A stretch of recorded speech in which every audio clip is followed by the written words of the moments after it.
In 1998, Venezuela witnessed a seismic shift in its political landscape as Hugo Chavez won the presidential election with an overwhelming 56.2% of the vote. This marked the beginning of a transformative era that would shape the nation's destiny for years to come.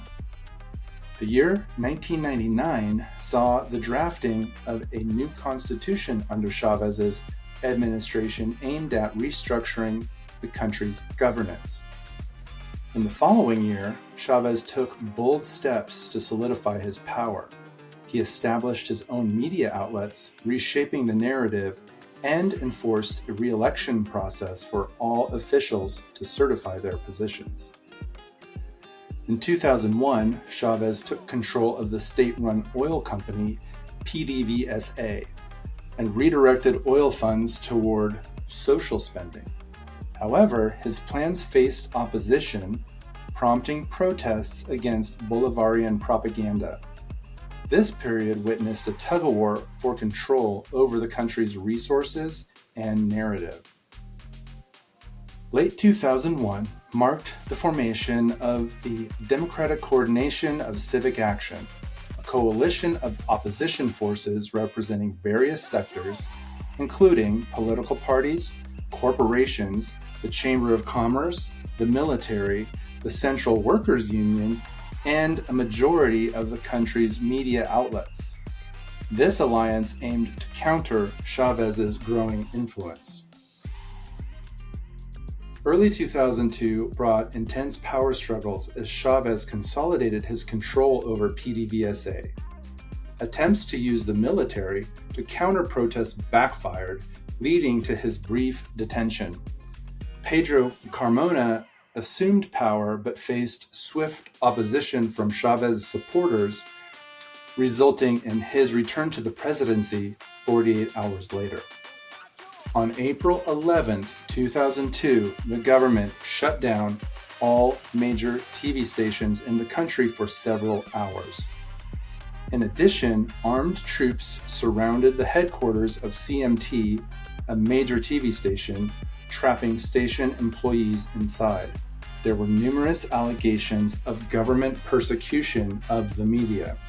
President Chavez repeatedly singled out media owners and editors by name and charged that the media provoked political unrest. The statements resulted in a precarious situation for journalists who were frequently attacked and harassed.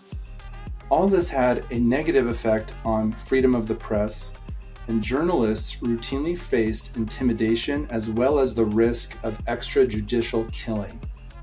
Late 2002 witnessed a 2-month management strike at PDVSA, resulting in the firing of 19,000 employees.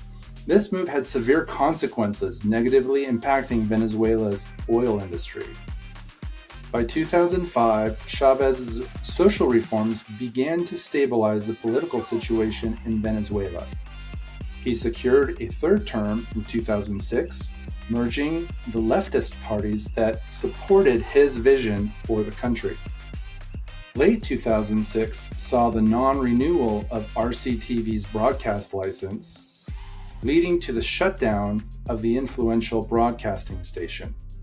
Protests as well as international concerns emerged, but Chavez remained steadfast in his decisions.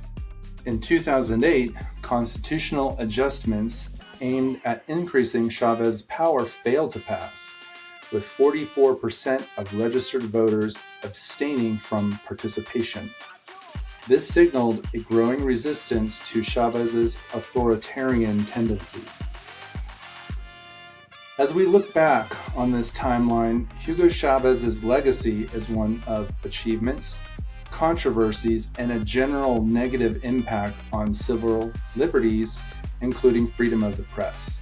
The events outlined here have shaped Venezuela's modern history and laid the foundation for the complex political landscape that would continue to evolve in the years to come.